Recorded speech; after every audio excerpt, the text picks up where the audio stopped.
Hola, ¿qué tal? Buen día, alumnos de la Preparatoria Mártires, del grupo de segundo A. El día de hoy vamos a continuar con nuestras clases a distancia y voy a trabajar con los temas que ustedes ya realizaron, ya realizaron actividades sobre estos temas y la intención es explicar un poco y no dejarlos solos en el proceso. ¿Ok? Vamos a iniciar con aneuploidía. Un organismo aneuploide, pues básicamente es aquel que difiere en la cantidad de cromosomas, ya sea que tenga uno más o menos. Para esta aneuploidía, pues hay diferentes condiciones. La primera sería la trisomía, es decir, se llama trisomía cuando hay un grupo de 3 cromosomas que codifican para una misma característica.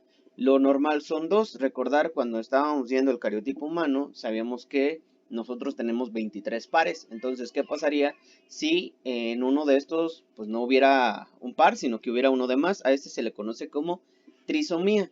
Y tenemos por el otro caso lo que es una monosomía. Ya saben, el prefijo mono viene de 1 y habla de que un solo cromosoma donde habitualmente debería de haber 2. Estas características o estas condiciones se traducen en diferencias que pueden ser físicas, mentales o en ambas. Es decir, en algunos casos hay diferencias tanto mentales como físicas. Okay. Un ejemplo de esta condición pues sería el síndrome de Down. Esta se caracteriza porque el ser humano, en lugar de tener 46 cromosomas, que son los que normalmente tenemos, pues tiene 47. Y este se presenta por una trisomía en el par 21, es decir, en el par número 21 existen 3 cromosomas. Si ustedes se han fijado y han notado, las personas que presentan esta característica, pues tienden a tener ciertos rasgos físicos muy similares. Por ejemplo, tienen una cara redonda, son generalmente de estatura baja, su lengua tiende a ser un poco grande y tienden a tener este pliegue o estos párpados que se ven gruesos.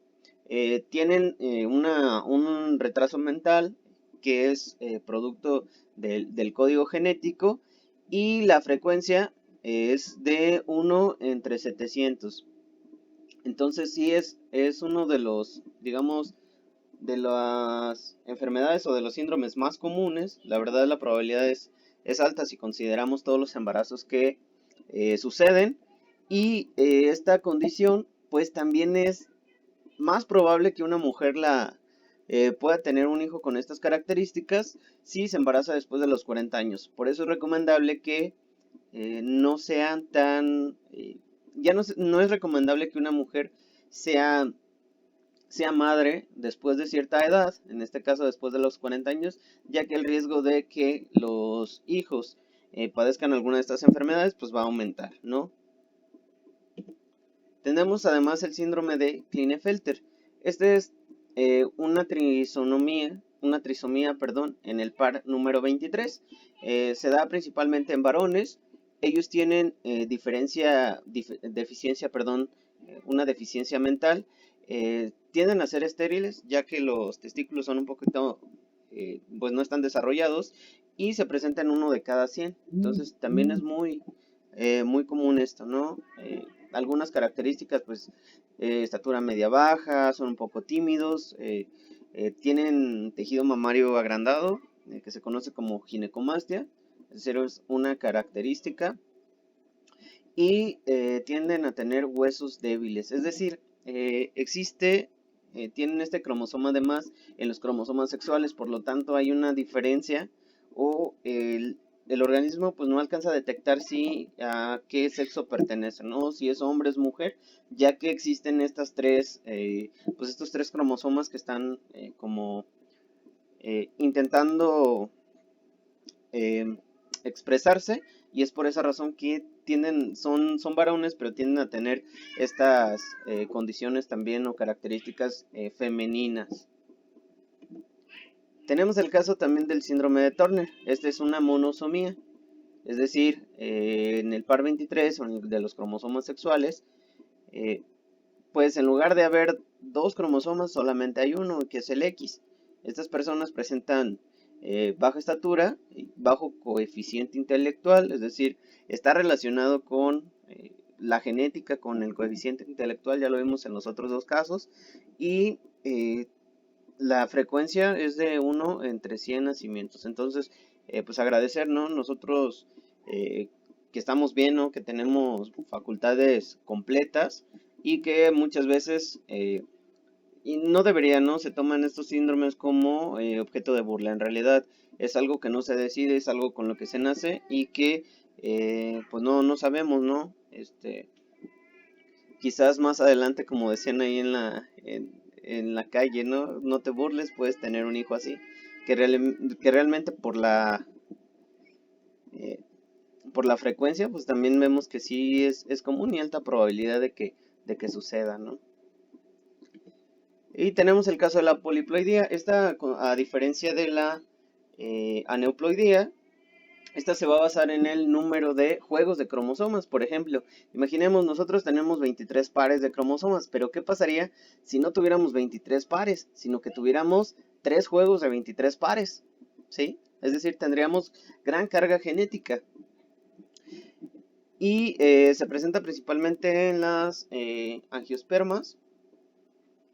Tenemos aquí el ejemplo que es una planta diploide, es decir, es una célula diploide que tiene dos juegos de cromosomas, se podría decir un par de cromosomas.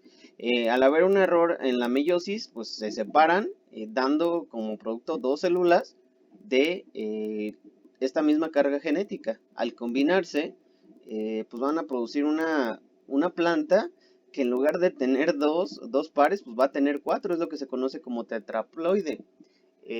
Por ahí hay varias clasificaciones que tienen lo que es diploide, triploide, tetraploide y va a depender del organismo. Pero generalmente es en plantas. Ahorita vamos a poner un ejemplo. Por ejemplo, en el caso de la rata vizcacha colorada o roja, eh, aquí está su nombre científico, y esta se considera un animal tetraploide, es decir, tiene 4 juegos de cromosomas en lugar eh, de los dos que comúnmente debería tener, no uno de papá, uno de mamá. Hay una falla en la meiosis, y por consecuencia pues va a tener mayor carga genética. Esto beneficia a la variabilidad genética, ya que al haber más cantidad de genes que codifican para ciertas características, pues la cantidad de combinaciones, perdón, pues va a ser basta, ¿no?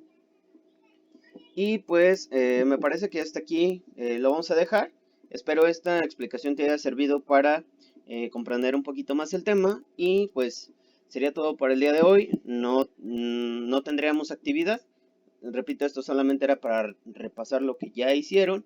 Y tomar en cuenta que las actividades entreguenlas a tiempo. ¿Sí? La intención es revisárselas el día que se les dice y a manera general no se están recibiendo pues ya trabajos después de tiempo. Generalmente ya son copias, pues me parece que la mayoría pues son falta de atención y no tanto que sea problemas de internet, ¿no? Tenemos prácticamente todo un día para entregar, entonces eviten malas notas, entreguen sus trabajos a tiempo y no va a haber problemas, ¿de acuerdo?